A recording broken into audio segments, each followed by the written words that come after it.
how important is Palestine? How important is Al-Quds for the Muslim Ummah?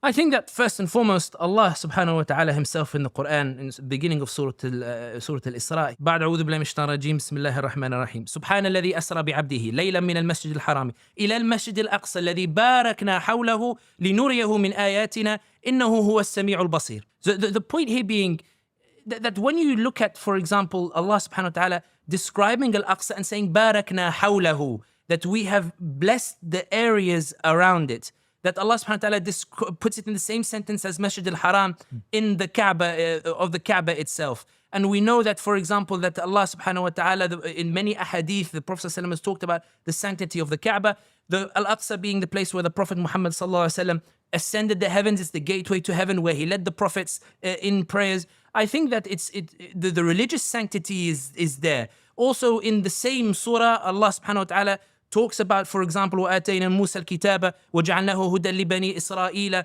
أَلَّا تَتَّخِذُوا مِن دُونِي وَكِيلًا ذُرِّيَّةً مَّنْ حَمَلْنَا مَعَ نُوحٍ. So in the following ayahs, Allah links Al-Aqsa to Musa alayhi salam and to Nuh, suggesting it's been blessed since almost the dawn of time itself.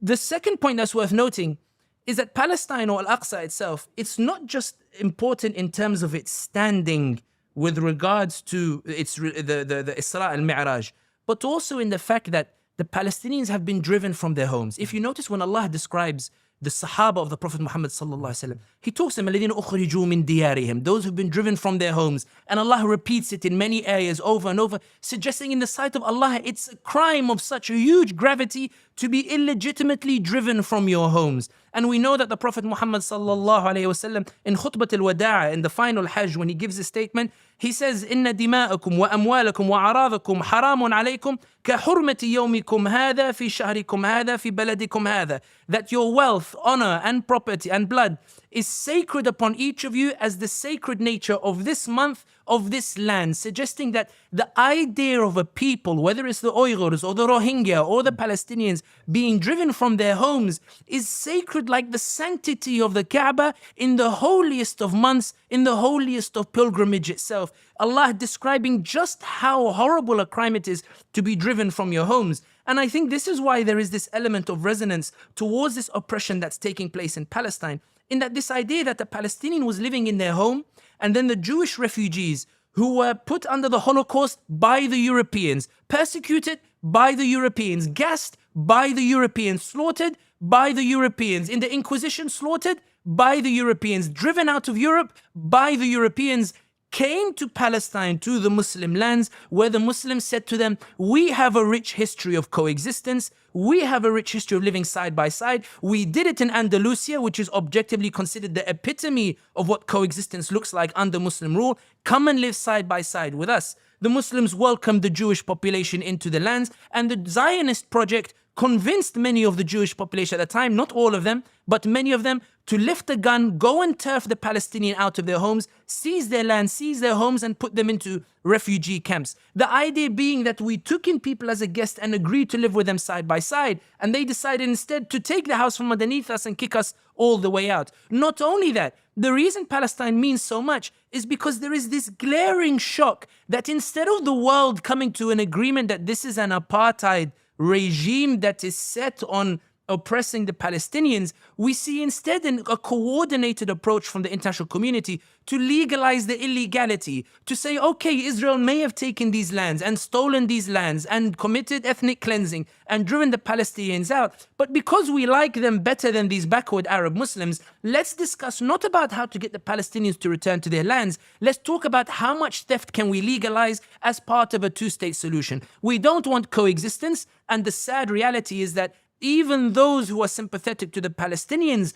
don't want to see a right of return, such as Bernie Sanders. He was asked in an interview in Al Jazeera where he sympathized with the Palestinians, and then Dina Takruri says to him, but one state solution, let's all live together. And Bernie Sanders says, no, that would mean the end of Israel. The point here being is, and the reason they don't want it is because they believe that in a majority state where the Arabs are majority, the premiership would go to the Palestinians, the presidency would go to the Palestinians. So I think what it means more is that as a people, not just Muslims, but ordinary people, in their inclination towards justice, It's glaring. This is an apartheid like you used to read about in South Africa. This is colonization like you read about in the French books. When we used to read it as children, we used to think, how did the world operate where these injustices were allowed to take place? And we see it with our own eyes. What the reason Palestine means so much is, one, because of its religious sanctity with regards to its status amongst the prophets, and it's mentioned in the Qur'an.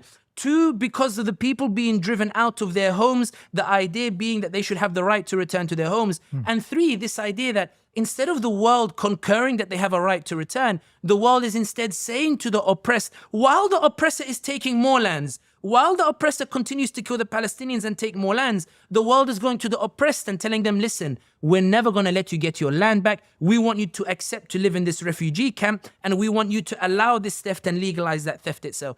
I think that when it comes to the Palestinian cause, the final thing that's worth mentioning is this. Palestine reflects the human consciousness of resistance. The fact that despite everything that has happened, the Nakba, the ethnic cleansing, the slaughtering or the like, the Palestinians continue generation after generation fighting for their cause, suggesting that the human spirit doesn't die. And I think one thing that every Muslim should celebrate as well is this idea that the Palestinian cause remains rooted in the Islamic conscience, because it is everything to do with morality. When Ali Izetbegovic, the Bosnian president, was asked, they said to him, you keep preaching this democratic state where the Croats, Serbs and Bosnians live together, this European tolerance of yours. And Izetbegovic says, wait a minute, this isn't a European tolerance that makes me call for this. This is an Islamic tolerance. The European tolerance is the tolerance of 2 world wars, the Holocaust, the acceptance of a Serbian genocide because you're scared of a Muslim majoritarian state emerging in the heart of Europe. My tolerance comes from Islam that tells me to respect Ahl al-Kitab. And one of the greatest pronouncements of this is that at the end of the Bosnian War, when they asked Izetbegovic, what is the most striking symbolism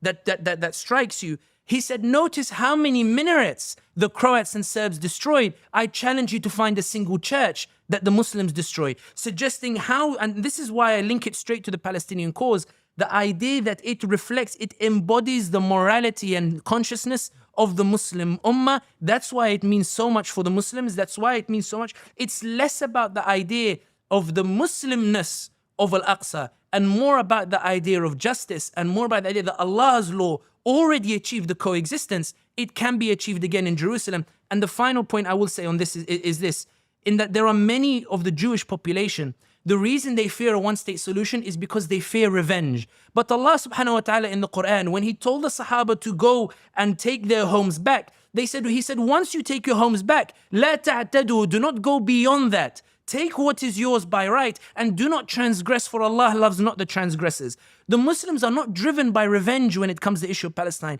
They're driven by justice. Restore the right of return. Restore the land. Restore the homes, and let's live on this land together, because the way that Europe persecuted you is not the way the Muslims persecuted you in Andalusia and Baghdad and these other places. The Muslims are higher than that in terms of their akhlaq. And that's why I think that when it comes to this issue of Palestine in and of itself, not only does the resistance reflect the Islamic principles, but the goal that we're seeking to achieve is one that is noble, one that is coexistence under Islamic rule, because the Islamic rule is the one that guaranteed the coexistence in a way Europe has never been able to demonstrate or prove.